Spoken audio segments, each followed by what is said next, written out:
da Escritura tem o poder de afetar o íntimo da alma, eles chegam por aqui. Gilberto e Kellen trabalham o indivíduo na sua perspectiva integral, nutrem e fortalecem essa integralidade, como educadores físicos, pastores do Ministério Sal da Terra em Uberlândia e coordenadores do projeto No Divã A2. Eles se dedicam a aprofundar os aspectos fundamentais que contribuem para a felicidade conjugal, através de cursos e palestras inspiradoras. Compartilham sabedoria, utilizando o livro No Divã 2, já em sua segunda edição, como uma valiosa ferramenta de apoio nesse processo. Gilberto é ainda psicólogo clínico. São pais da Bárbara, Júlia e Gilberto Filho. Recebam, com muita alegria, na Conferência Sal da Terra, Gilberto e Kellen.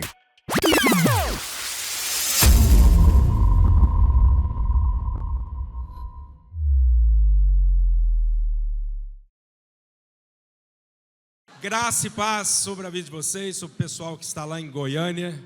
Queremos falar sobre discernir as motivações. Ou seja, como a Escritura pode afetar profundamente a nossa alma. A palavra de Deus diz que o homem natural só discerne as coisas naturais, mas nós que temos o Espírito Santo de Deus conseguimos discernir todas as coisas. E é importante para que você saiba que o Espírito Santo foi enviado para fazer esse papel e queremos então aprender agora mais sobre isso. Amém, amém, glória a Deus. Eu gostaria que a gente pudesse abrir em Hebreus 4:12, para que a gente possa, como o Gilberto falou, entender e discernir as nossas motivações, né, dentro daquilo que a Escritura, né, com o seu poder de afetar no mais íntimo da nossa alma. E nós temos que entender isso. Segura que está tampando aqui para mim. Bom, Hebreus 4:12. Porque a palavra de Deus é viva e eficaz, e mais cortante do que espada alguma de 2 gumes, e penetra até o ponto de dividir a alma e espírito, juntas e medulas, e é apta para discernir os pensamentos e intenções do coração. Amém? Porque a palavra de Deus, ela é viva. Ela não é uma carta morta, mas ela é viva, está em nós, porque Ele é um Deus vivo, né, e que sopra vida em nossa vida, amém? Todos os dias, continuamente, esse Deus que é vivo está em nós. Ela é ativa, dinâmica, e a palavra de Deus, ela é milagrosa nas nossas vidas, porque ela é viva, amém? Em nome de Jesus. Mas também ela é eficaz, porque a palavra de Deus é viva e ela é eficaz. Gente, a palavra de Deus, ela é eficaz, ela é cirúrgica, né? Ela consegue alcançar os seus objetivos. A palavra consegue cortar, ela é afiada, assim como fala aqui, como uma espada de 2 gumes, né? Ela penetra, ela é afiada, ela é assertiva. Como um médico, né, que precisa com seu bisturi, né, acertar o local exatamente, precisamente, ser meticuloso. E ele usa esse bisturi afiado, para que não possa errar, né? Milimetricamente ali, ele não pode errar.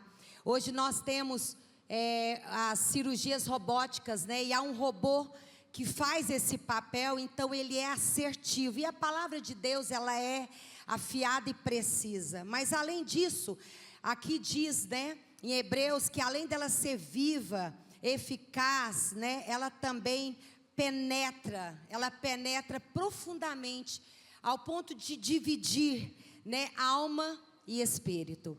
Essa é a palavra de Deus que consegue nas nossas vidas, né, fazer esse papel e separa, né, e dá como é uma espada de 2 gumes que direciona 2 caminhos, né?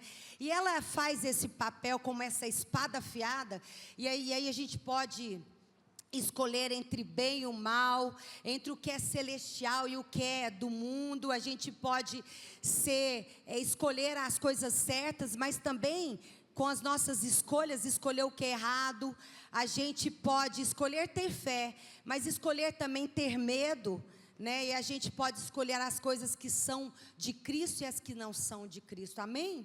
Porque essa palavra, ela divide, ela separa a alma, né, e espírito, porque há aquilo que nos liga às pessoas, que é a nossa alma, e aquilo que são os nossos pensamentos, vontades, as nossas emoções, né? Tudo que nós sentimos, tudo que é condizente à nossa alma, né? E que fala muitas vezes e é forte, né? E é uma luta constante, porque vai ser até o último dia da nossa vida, o último respirar da nossa vida, né? Essa luta entre a alma e o espírito que faz esse papel mais profundo e que nos liga a Deus. Então, essa espada de dois gumes separa, ele tem. Mas, além disso, essa palavra, ela é apta, gente. Ela tem essa fase, né? E que ela é apta em fazer, em discernir os pensamentos e intenções do nosso coração.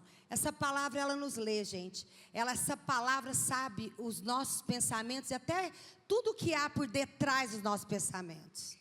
Ela alinha as nossas atitudes e ela alinha as posturas das nossas atitudes segundo o nosso coração. Então, muitas vezes é muito fácil, porque a gente tem esse poder de escolha entre a alma, né, e o espírito, e a gente pode escolher não ser de Deus, não ser por Deus e nem aqueles que vêm para Deus nesse mundo. E aí, como ela é apta, ela discerne isso. A gente pode ser aqueles cristãos, né, cristãos hipócritas, em falar, mas não viver aquilo que nós falamos, não viver aquilo que nós expressamos, porque essa palavra, ela é apta para discernir isso. Então, ela penetra o mais profundo e ela examina, né, o mais interno dos nossos sentimentos, né, e ela examina as intenções que estão até ocultas às nossas vidas. Assim, essa palavra. E nós precisamos da palavra para alinhar, né? Ela alinha os nossos pensamentos e intenções do nosso coração para nos direcionar. Nós precisamos desse Deus que é vivo todos os dias, para que Ele possa vir sobre a nossa vida e nos alinhar num caminho certo, correto, no caminho de vida. Então, essa palavra de Deus é viva, é ativa, ela é poderosa, ela é afiada, amém? Em nome de Jesus.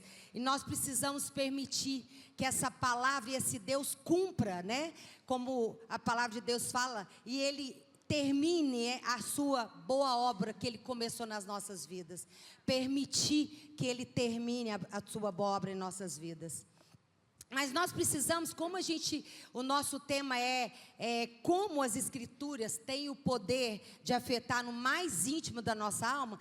Eu queria viajar com vocês no tempo de Deus, aquilo que Deus instituiu, né, as fases de como Ele vem instituindo nas nossas vidas, para que a gente possa ter em Deus uma intimidade mais profunda. E aí, lá no Antigo Testamento, né, conhecíamos um Deus, o que, gente? Um Deus que era longe, né, um Deus que não se podia olhar. O Deus do véu, o Deus que disse a Moisés: vire a sua face para as rochas e não pode olhar para a minha face. Um Deus do templo, um Deus da arca da aliança. Mas graças a Deus nós temos uma segunda etapa nesse caminho que Deus instituiu nas nossas vidas. E aqui era verbo, se tornou carne, e Jesus veio e viveu no meio de nós, amém?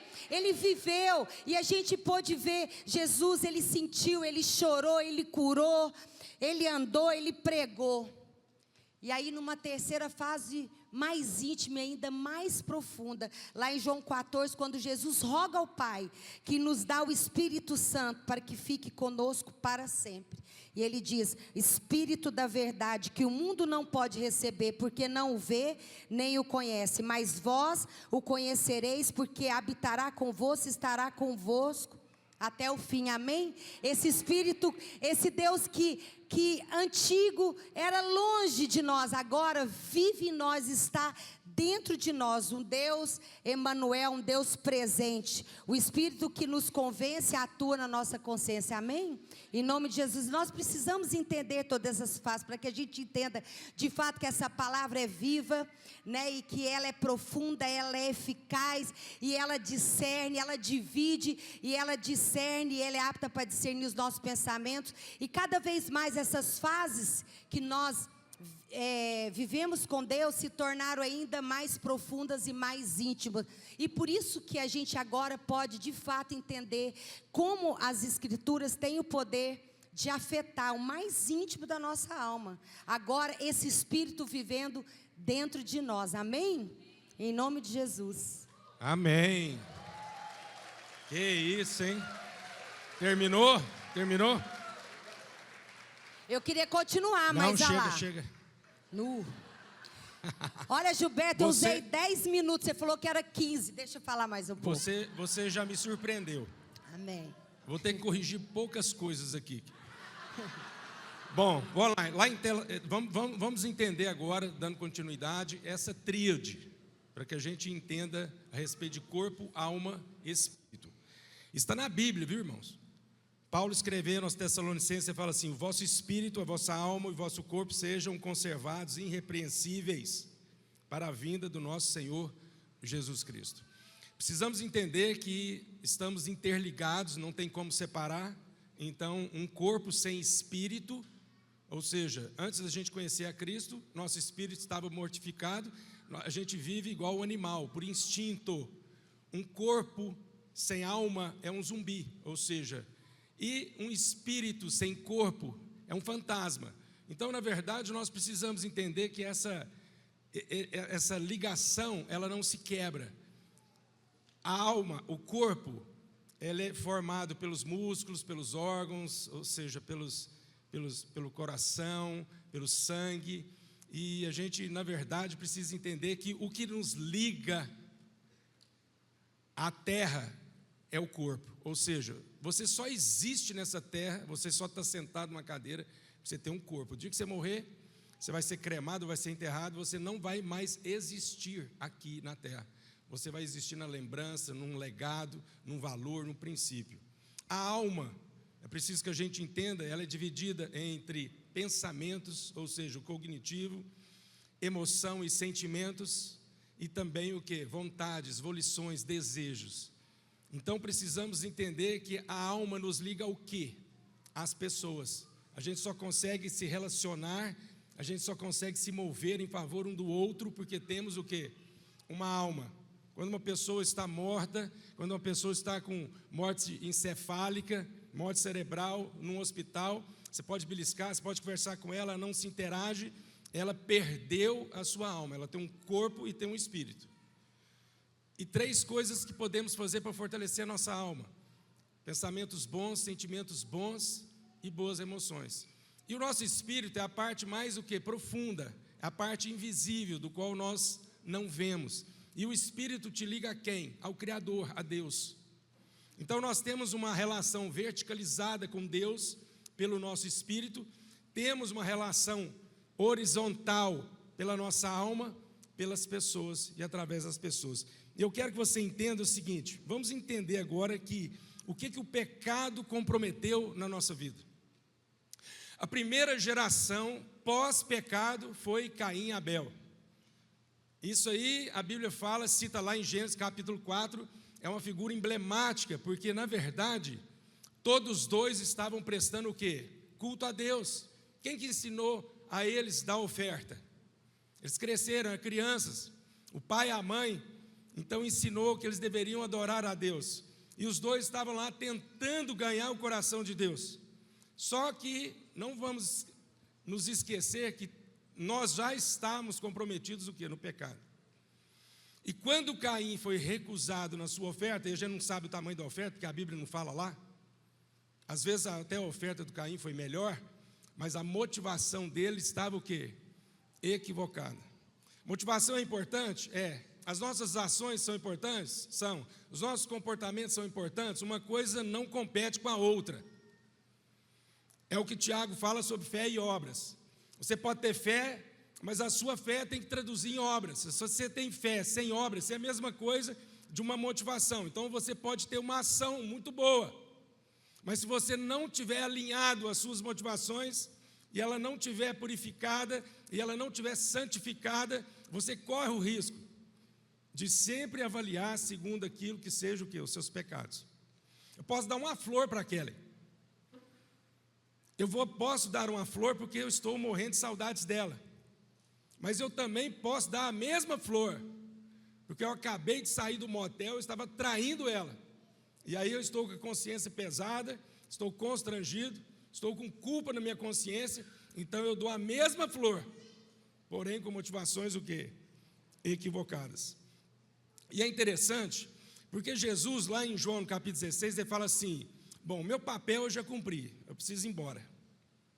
Mas agora, se eu não for, o Espírito do meu Pai não será o quê? Enviado. Então eu vou para que eu mesmo envie esse Espírito. E ele diz uma coisa interessante, ele fala assim: e o Espírito, que é o Consolador, ele vai vir para cumprir um propósito. Qual é? De convencer vocês.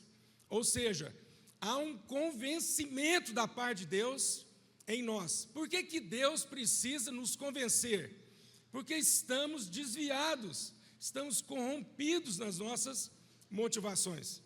Então Jesus falou, e esse Consolador, ele veio para te convencer a respeito do pecado, da justiça e do juízo. Agora vamos lembrar o que que essas três condições que Jesus fala que o Espírito Santo veio cumprir na nossa vida. Primeiro, ele veio me convencer a respeito do pecado. E o pecado está relacionado ao quê? O pecado está relacionado à minha vontade. Um primeiro eixo da nossa alma, vontade. Foi o que Deus chegou então para Caim e disse: Caim, se você proceder bem, está tudo certo, você vai ser aceito. Mas se você não proceder bem, o seu desejo será contra ti, e o seu pecado jaz à tua porta, e ele vai bater. Mas cabe a ti o quê? Dominá-lo, resisti-lo. E ele então, comprometido naquilo que era a sua identidade da sua alma, nas suas motivações, tanto na sua vontade, como nas suas emoções, como nos seus pensamentos, ele pensou: por que que o meu irmão foi aceito? Por que que ele é melhor que eu? Por que que na verdade, e aí ele começou a trabalhar, que a gente diz que são as emoções secundárias que a gente vai adquirindo ao longo da nossa maturidade.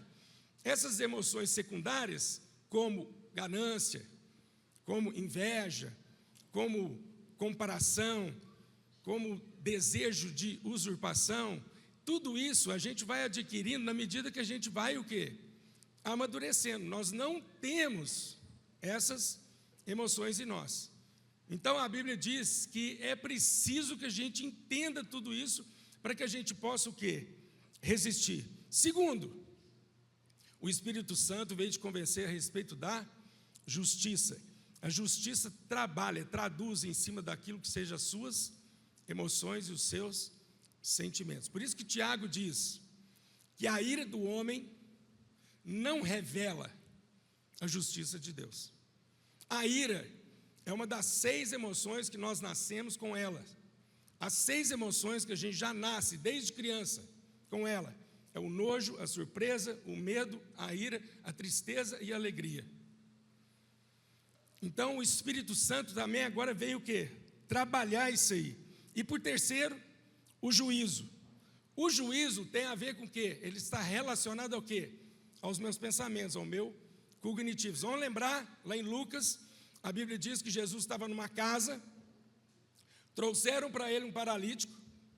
Jesus então chegou para os paralíticos e falou assim: tenha fé, porque os seus pecados foram perdoados. E na medida que Jesus falou, tenha fé, porque os seus pecados foram perdoados, a Bíblia diz que todas as pessoas que estavam ali ao redor, ou quase todas, eles começaram a pensar: quem é esse que blasfema? Quem é esse que diz? E aí a Bíblia diz que Jesus, conhecendo o pensamento deles, então foi lá e ministrou na vida deles, ou seja, o juízo.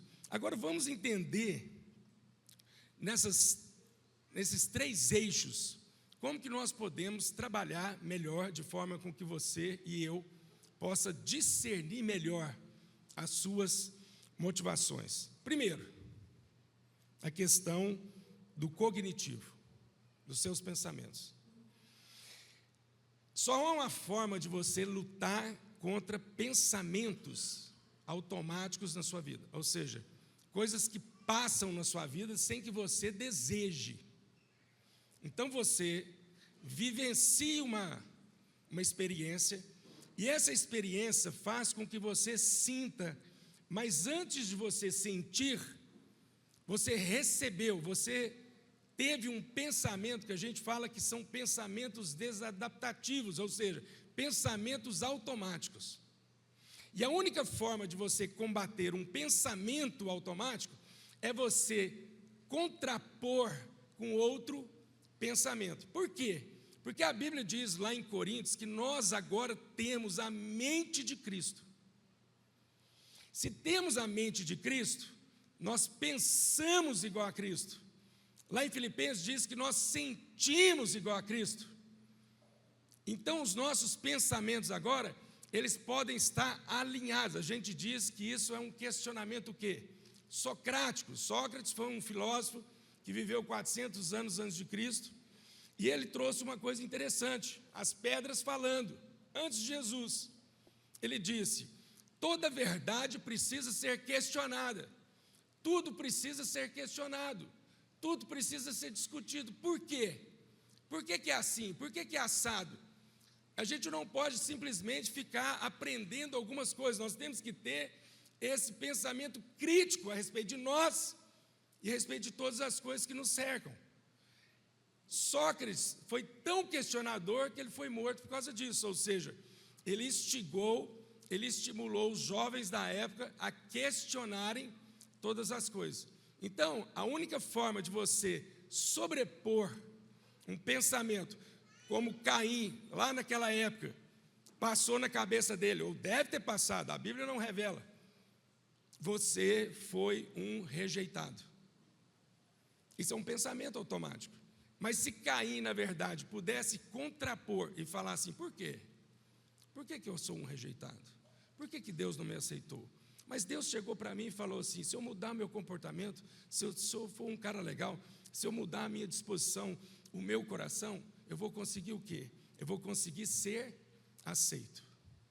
Lembre-se que, na verdade, você precisa trabalhar seus pensamentos de forma com que tudo aquilo que é de Deus ocupe a sua vida. Isso não tem nada a ver com pensamento positivo. Tem gente que confunde e fala assim, vai dar certo, vai dar certo, vai dar certo, vai dar certo. Vai dar nada certo, irmão. Já deu tudo errado. A sua vida é um erro, irmão. É verdade. E só Deus que consertou. O último cara que ficou me divertindo, falando que eu só ficava falando que a gente é errado, que a gente não presta, porque o que tem de irmão para fazer juízo de você é um monte. E aí eu ficava pregando, a gente não presta, a gente não presta, a gente não presta. A única coisa que presta na vida da gente é o Espírito Santo. Aí o irmão veio falar assim para mim, eu não concordo com a sua palavra. A gente presta. Eu falei, presta por quê? Porque você hoje tem o Espírito Santo. Então, tá vendo? Tem o Espírito Santo, se não tiver, não presta. Então, a única coisa que presta no seu é o Espírito Santo. E esse irmão que veio me divertir, ele estava traindo a esposa dele. Aí, quando eu fiquei sabendo que ele estava traindo a esposa dele, eu quis ligar para ele, irmão. Aí eu falei, não, Gilberto, ó o Espírito. Eu quis ligar para ele.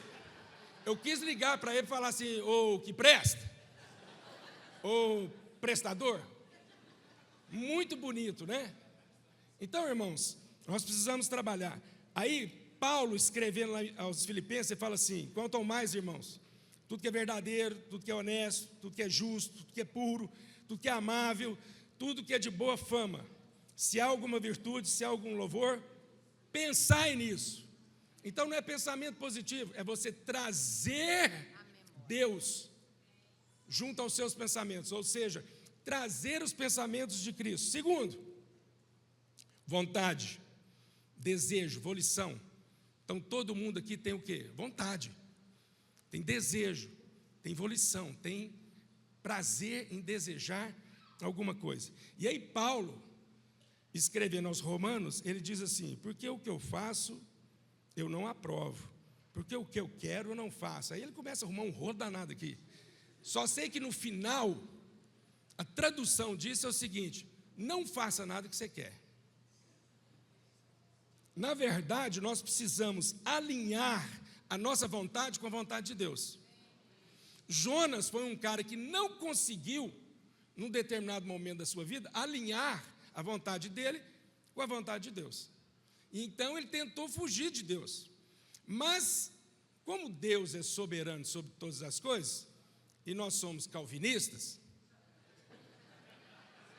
nós sabemos que quando Deus tem um plano para sua vida, não tem como você fugir.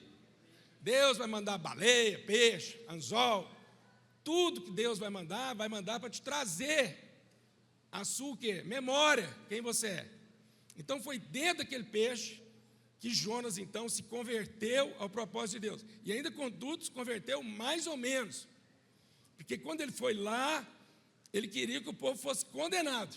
E Deus resolveu salvar e ele ficou o quê? Butina, achando ruim com Deus. Um dos textos que eu acho que é muito mal interpretado na Bíblia é aquele que está lá no Salmo 37, que Davi escreve, diz assim, estou ficando rouco? Salmo 37, confia no Senhor e faze o bem, habitarás na terra e verdadeiramente serás alimentado. Deleite-te também no Senhor e te concederá os desejos do teu coração. Entrega o teu caminho ao Senhor, confia nele e ele o fará.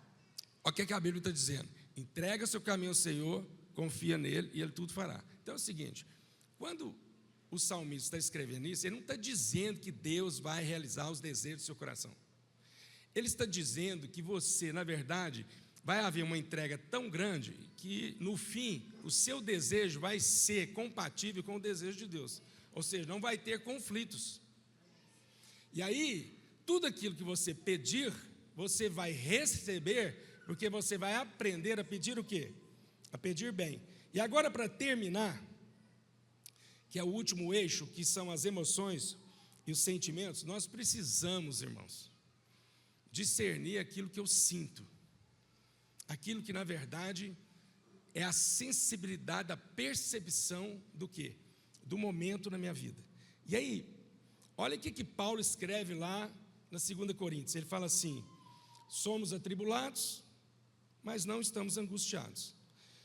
Estamos perplexos, mas não desanimados. Somos perseguidos, mas não desamparados. Podemos até estar abatidos, mas não destruídos. Deixa eu falar uma coisa para vocês. Vamos falar sobre expectativa. Deixa eu falar. Expectativa faz parte da estrutura psicológica de qualquer ser humano. Esse negócio de falar assim, não tem expectativa. Conversa, irmão. Conversa. Deixa eu te falar um negócio. Você tem que ter expectativas. Você, na verdade, se move em cima das suas expectativas. As expectativas, elas fazem parte da nossa estrutura psicológica. O desafio, então, não é não ter expectativas.